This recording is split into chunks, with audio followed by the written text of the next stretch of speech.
အားလုံးပဲမင်္ဂလာပါခင်ဗျာ NC Sport ကနေကြိုဆိုလိုက်ပါတယ်အခုပဲဒါ Leeds United နဲ့ Manchester United အသင်းတွေရဲ့ပွဲပြီးဆုံးသွားခဲ့ပြီပေါ့နော်ကျွန်တော်တို့ Leeds United အိမ်ဝဲမှာတကူးစီတီးကြားခဲ့တယ်ပေါ့အဲ့လိုဘယ်လိုပြောရမလဲကျွန်တော်တို့အသင်းမှာကလေ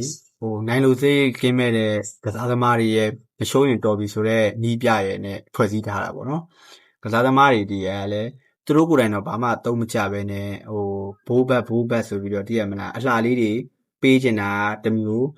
အုံးဆိုပြီးတော့ရတာနဲ့တန်းကန်တာတမျိုးနောက်ပြီးကြတော့လူရှိလားမရှိလားမသိဘူး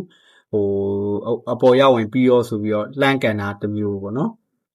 ်နောက်ပြီးကြတော့ကိုကရှုံးနေပါပြီဆိုမှဘောလုံးကိုတေချာမလုပ်ဖဲနဲ့တကွင်းလုံးကိုမက်ဆီကြနေရပဲအကုန်လုံးကိုပတ်လိန်နေတဲ့ကောင်တွေကတမျိုးပေါ့နော်အကုန်လုံးကအမျိုးမျိုးနဲ့ဖွဲ့စည်းထားတယ်ကျွန်တော်တို့အတင်းမှာအရန်အားရကျင်တဲ့ဖို့ကောင်းတဲ့အတင်းပေါ့နော်ဘာလို့ဆိုတော့တပွဲလုံးထပြီးတော့ဆဲနေရတာပေါ့နီးပြအနေနဲ့လည်းဒီနေ့ပွဲမှာလူတယောက်ပဲလဲဝါရပေါ့ဒါသူဒုတိယပိုင်းလောက်မှာဖိုးဘက်ပြောင်းကစားတယ်ပေါ့နော်ဖိုးဘက်ပြောင်းကစားပြီးရဲ့အချိန်မှာတော်တော်ကျွန်တော်တို့ကြည့်ရတာအဆင်ပြေပါတယ်ဒါမဲ့စိတ်ညစ်ဖို့ပေါ့နော်နောက်ပြီးကြတော့ဘယ်လိုပြောရမလဲကျွန်တော်တို့အသင်းမှာတော်တော်ဆိုးဆိုးဝါးဝါးတွေဖြစ်နေတာပေါ့ဒီဘောလုံးကိုဖန်တီးပေးမှုလူလည်းမရှိဘူးဖန်တီးပေးတော့လေမရရကောင်ဖန်တီးပေးပြန်တော့လေတိုက်စစ်မှုဆက်ကိုကဂိုးပေါက်ကိုလိုက်ရွှေ့ပေးရမယ်လေထားပေါ့နော်ဘာလို့ဆိုတော့ဒီဘက်ကန်ဟိုဘက်ဂိုးဘက်ကိုရောက်ဟိုဘက်ဘေးကိုချော်တယ်ဒီဘက်ကကန်ဒီဘက်ဘေးကိုချော်တယ်အဲ့တော့သူ့ကိုဂိုးပေါက်လိုက်ရွှေ့ပေးရမလို့ဖြစ်နေပြီအခွင့်အရေးတွေမရတဲ့တိုက်စစ်မှုမဟုတ်ဘူးအခွင့်အရေးတွေရပါလေရတယ်အတုံးမချနိုင်တဲ့တိုက်စစ်မှုမျိုးဖြစ်နေပြီလုံးဝယုံကြည်မှုတော်တော်ပျောက်ဆုံးနေတယ်လို့ကျွန်တော်မြင်ရတယ်ဘာဖြစ်လို့လဲဆိုတော့သူ့အနေနဲ့အခွင့်အရေးတွေအများကြီးရတော့ဒါခေါင်းတိုက်ဘောတွေဒီခြေထောက်ဘောတွေအများနဲ့ဘေးကိုပဲကန်ထုတ်ပစ်နေတယ်လို့ပဲခံစားရတယ်ကျွန်တော်တို့တင်ဟိုဘက်တင်းရဲ့နောက်တန်းကစားသမားလားတောင်ကျွန်တော်တို့ထင်ရတယ်ပေါ့နော်နီးပြအနေနဲ့လည်းဒီတိုက်စစ်ကစားသမားတွေထပ်ထည့်ပြီးတော့နိုင်ရရှိဖို့အတွက်တိုက်ရမယ်ဟာကိုမတိုက်ခဲ့ပဲနဲ့တယောက်ပဲလဲပြီးတော့ဒီအခြေအနေကိုပဲမနိုင်သူအရင်ကျွန်တော်တို့အရင်ပတ်တွေတော့ပြောဥပါတယ်မရှုံးရင်တော်ပြီဆိုတဲ့ပုံစံမျိုးပေါ့နော်တေရလက်ကိုကျေနပ်ပြီးတော့ဆက်မတိုက်ခဲ့ပဲနဲ့သူတို့ပဲဒီတေရလက်ကိုပဲကစားသွားတယ်ပြီးကန်ဒီအချိန်တွေမှာလည်းအရန်တိတာရပြတိလားကျွန်တော်တို့ကအတင်းကြီးဖြစ်ပြီးတော့နိုင်ဖို့အတွက်တိုက်ရမယ့်အချိန်မှာLeeds United ကတော့ပိုတိုက်နေတဲ့ပုံစံမျိုးဖြစ်ပြီးတော့ဘောလုံးတော့ကင်ကစားတယ်ဒါပဲဘတ်ပေးတယ်ကိုသမားပြန်ပေးတယ်ဘတ်ကိုပြန်ပေးတယ်ကိုသမားပြန်ပေးတယ်ဒီလိုနဲ့ပဲသူအချိန်ကြီးကုန်ခဲ့တာပေါ့နော်ဘာမှထိထိရောက်လုံနိုင်တာလည်းဘာမှမရှိခဲ့ဘူးနောက်ပြီးအရန်မက်ဆီဆန်တဲ့ကွက်တွေကလည်းတအားဆိုးတယ်ဘာဖြစ်လို့လဲဆိုတော့အရန်လိန်တာပေါ့နော်ဒိုဘူးဆိုလည်းလိန်တယ်ကိုညာဆိုလည်းလိန်တယ်အကုန်လိန်တာဗျာသိလားလိန်လို့ကျွန်တော်တို့ပြောတာလွတ်တယ်ဆိုတော့ထားတော့လိန်လည်းမလွတ်ဘူးကာဆမီရိုဆိုလည်းဒါအုံးကနေဆိုတာသူကန်တင်သူ့ရှိဘောလုံးရောက်တာနဲ့လက်ပြပုံသူ့ရှိရောက်လာတယ်လို့ပဲအုံးကနေသူကန်တင်ပေးလိုက်ရောလူရှိတာမရှိတာမသိဘူးအကုန်လုံးအဲ့လိုမျိုးပဲဂိုးရှိရောက်လာပြန်တော့လေတွေးသမျှလူတိုင်းကကန်မယ်ဆိုတာကြီးပဲပေါ့နော်ဒါကိုညာဆိုလည်းကန်တယ်အကုန်ကန်တာဒိုဘူးဆိုလည်းကန်တယ်အကုန်ကန်တာပေါ့နော်ကန်တဲ့ဆိုပေမဲ့လည်းကျွန်တော်တို့ပြောပြတိကျတဲ့ကန်ချက်မျိုးတွေဆိုတော်သေးတယ်အကုန်ဘေးထွက်ကိုညာဆိုလည်းတော်တော်ရုပ်ပြက်ဆင်းပြက်ပဲဒါတကူတော့တွင်းသွားတယ်ပေါ့နော်ဒါပေမဲ့လည်းသူ့အနေနဲ့ရုပ်ပြက်ဆင်းပြက်ဂိုးတွေဆိုလည်းရှိတယ်ဘေးထွက်သွားတဲ့ကိုယ်တွေပေါ့ဒါဇစည်းဝင်လာပြီးတော့သူလည်းမစိုးပါဘူးသူလည်းလိန်တာပါပဲဘာမှမထူပါဘူးတော့ချောက်တော့လိန်နေရပဲအဓိကတော့ဂိုးလုံးသေးချာကစားပြီးတော့ပေးမယ်မရှိဘူးသိရမလားဒီဘောလုံးရောက်လာတဲ့ဘတ်ဆိုပေးလိုက်ပြန်ပြီးတခြားလူရှိရောက်မယ်ပြန်ပြီးလိုက်ဆယ်ရတယ်ဘောလုံးရောက်လာလဲတိတိကျကျမလုပ်ဘဲနဲ့သူတို့ကိုသူတို့လုံးဝဆရာကြီးတွေလိုဖတ်နဲ့ပေးတယ်ပေးပြန်တော့လည်းသူများရှိရောက်သွားတယ်ပေါ့နော်နောက်ပြီးတော့မြောက်တင်ဘောတွေကန်တင်ပေးတယ်တခါမှကိုလူခေါင်းဦးပြန်တော့လဲစက္ကန့်ဘောတွေမကောက်နိုင်ဘူးပေါ့အဲ့တော့ကျွန်တော်တို့အသင်းနေနဲ့မြေလိမ်မိုးသွားလို့ရတဲ့တန်းနဲ့မြေ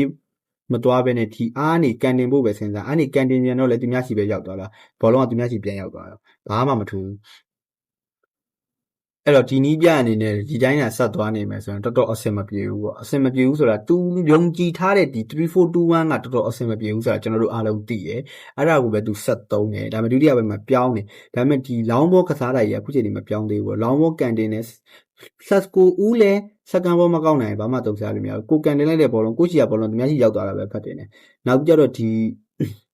ကိုရီးယားဂိုးရှိရောက်ဖို့တော်တော်ကြိုးစားပန်းစားလုပ်ရတဲ့အချိန်မှာသူများရှိရဘောလုံးရရင်ကိုရီဂိုးရှိကိုတန်းရောက်လာတယ်ဒါကအခုမှမဟုတ်ဘူးအရင်နီးပြအဆက်ကလည်းဒီတိုင်းပဲပေါ့နော်အဲ့တော့ဒီဘလိုမျိုးဆက်ပြီးတွားကြမလဲပေါ့ကျွန်တော်လည်းဒါတော်တော်ဘယ်လိုပြောဘောလုံးပွဲကြည့်ရင်လည်းပရိသတ်တယောက်အနေနဲ့တော်တော်ဒေါသထွက်ရတယ်နောက်ပြီးတော့ဒါLeeds United ဂိုးသွားတဲ့ဂိုးပေါ့နော်သူ့အနေနဲ့ကနောက်ကကစားသမားမမီနိုင်ဘူးထင်လို့ပဲလားဒါမှမဟုတ်သူကိုယ်တိုင်ပဲမမီတာလား နားလည်မှုပဲလွဲတာလားကျွန်တော်လည်းစဉ်းစားလို့မရဘူးသူ့နောက်ကပြေးလိုက်လာတဲ့လူကဘောလုံးကိုမိသွားတယ်သူ့အနေနဲ့သူကအသက်ကြီးနေလို့မပြေးနိုင်ဘူးဆိုလဲထားတော့အသက်ကငယ်လေးရှိသေးတယ်ပေါ့နော်အဲ့ဒါကိုသူ့ဘေးကသူ့နောက်ကလိုက်လာတဲ့လူကအကြော်ပြီးတော့သူ့ဆီကဘောလုံးလူကန်သွားတယ်ပေါ့နော်ဒါသူ့ရဲ့အမှားအများကြီးရှိရယ်အပေါ်မှာလည်းဒါဒိုကူရဲ့အမှားရှိရယ်သူ့ရဲ့လက်ဘယ်ပြောမလဲသူလိန်နာပြသည်လားလိန်နဲ့ပြဿနာစားလိန်တော့မလွတ်တဲ့ပြီးတော့ဘောလုံးကပြန်ပါသွားပြီးတော့ပြန်ချပေးတဲ့အချိန်မှာဒါheaven လဲမှားတယ်ပေါ့နော်ဒီဘက်မှာဒါပေမဲ့heaven နေနဲ့ဒီထက်ပိုပြီးတော့ तू ဘာကြောင့်အဲ့လိုဖြစ်သွားလဲပွဲဒီဟိုကလွတ်သွားလားဘာလို့ပြောရမလဲပွဲထဲမှာလိုက်စီးညွှန်းနိုင်ဆိုရင်လွတ်သွားတယ်လားဘာလားတော့ကျွန်တော်လည်းမသိဘူးဒီကိုကြီးကနည်းနည်းထူးဆန်းနေတယ်လို့ခံစားရတယ်ဘာလို့ဆိုတော့ तू ကအရင်ရှေ့အောင်ပြေးတယ်နားလည်မှုပဲလွဲရလားဘာလဲတော့မသိဘူးเนาะဒါပေမဲ့ကိုသမားလက်မှန်းလဲဒါဒီလုံးမှာတော့ကောင်းဒီထက်ပိုပြီးကောင်းအောင်လုပ်ခဲ့တင်တယ်လို့တော့ကျွန်တော်ထင်တယ်ဒါပေမဲ့နောက်ကလီနေတဲ့ကစားသမားနောက်ပြန်ကန်ချက်ကိုကာကွယ်သွားတော့တော်တော်ကောင်းတယ်ပေါ့နော်ဒီ तू ကတော့ကာကွယ်တာတွေလည်းရှိရယ်ဒါအပိုင်ခွင့်ရေးတွေကိုလည်း तू ဟိုဖြစ်သွားတယ်ဆိုတော့တိတ်ပြီးတော့ဘာမှတော့အပြစ်ပြောစရာမရှိဘူးဒါပေမဲ့ heaven မှာတော့ဒီဂိုးမှာတာဝန်အများကြီးရှိရတယ်လို့ကျွန်တော်ခံယူတယ်နောက်ပြီးတော့ကွန်ညာပေါ့နော်ကွန်ညာအနေနဲ့ကဒါပထမပိုင်းမှာတကူသွင်းတယ်ဒါပေမဲ့ तू ကတော့လူမကြုံပေမဲ့ဒါ Sesco ကလူကြုံတယ် तू ခေါင်းတိုက်ဖို့ဝင်ပြီးစူးစားတဲ့ပတ်သက်ပြီးတော့ဒါလူကြုံတော့တတ်မှတ်ပေးလိုက်တယ်နောက်တစ်ခုဒီဒုတိယဂိုးရတဲ့ဂိုးဆိုလဲကန်ကောင်းတယ်ပဲပြောရမလားပေါ့နော်ကန်ချက်ကောင်းတယ်ပဲပြောရမလားတော့မသိဘူးသူမရအောင်တိုးခွေပြီးတော့ကန်သွားတယ်ဂိုးသွားတယ်ပေါ့နော်ဒီပွဲမှာဒီတကူလောက်ပဲကျန်တဲ့ဂိုးတွေအကုန်လုံးကလေဂိုးနိုင်တကယ်လို့ဒါအခွင့်အရေးတွေကောင်းကောင်းအသုံးချနိုင်မယ်ဆိုရင်တော့ဂိုးတွေအများကြီးရသွားနိုင်ပါတယ်ဒီဂိုးမှာလည်းဒါတော်တော်ဘယ်လိုပြောရမလဲဂိုးတွေတိုင်းကဂိုးဖြစ်ပြောင်းလဲမနိုင်ဘူးဒီက Sesco ပေါ့ Sesco အနေနဲ့ဘေးတွေပဲတိုက်ပြတယ်ဘေးတွေပဲကန်ပြတယ်ပေါ့နော်သူ့အနေနဲ့တစ်ဖက်တင်းရနောက်တန်းကစားသမားလို့တော့ထင်ရတယ်တော်တော်အဆက်မပြေနေဘူးအဲ့တော့ပွဲကြည့်တိုင်းဒီဘယ်လိုရမလဲနိုင်ကိုရီးယားဒါဒီဖက်ကဒီနိုင်လိုစိတ်ပြင်းပြနေပေမဲ့သူတို့တွေကလေတိုစီလုံနေတဲ့နောက်တန်းတွေဂိုးပြန်ပြီးနေဒီမှာကျွန်တော်တို့ကအားမျိုးအားမလားဖြစ်ပြီးတော့ခါတယ်ကင်ဆောင်ကျင်လောက်အောင်ဒေါသထွက်နေပေမဲ့သူတို့ကတော့ဘာမှမဖြစ်တယ်လို့ပဲကစားနေရပါတော့အဲ့တော့ကျွန်တော်တို့ပရိသတ်တွေကပဲအရန်နိုင်လိုစိတ်ပဲပြင်းဘယ်လိုပြောရမလဲ over ဖြစ်နေရလားသူတို့ပဲနိုင်လိုစိတ်ပြောင်းနေရလားကျွန်တော်တို့ကပဲအတင်းနိုင်ချင်နေရလားတော့မသိဘူးကျွန်တော်တို့ပရိသတ်တွေကတော့သူပြောရမလဲပွဲပြီးကန်နီးလေသူတို့တိုးစီလုပ်နေအောင်ဒေါသပူထွက်လေအရင်တော့အားကျိုးမှန်တက်တို့ဝင်တင်မလားဂိုးရဖို့အတွက်စူးစမ်းနေတဲ့စိတ်တက်မျိုးလုံးဝမမြင်ရဘူးတည်ရကြတာပဲမရှုံးရင်တော်ပြီးအဝေးကွင်းလာကစားတာမရှုံးရင်တော်ပြီးဆိုတဲ့ပုံစံမျိုးနဲ့ကစားနေတာလို့ကျွန်တော်ထင်တယ်ဒါပေမဲ့ပရိသတ်တွေကကျွန်တော်တို့ပရိသတ်တွေအနေနဲ့တော့တော်တော်အဆင်မပြေဘူးကျွန်တော်တို့ကတော့ဒီမှာပွဲပြီးကန်ကြီးမှာ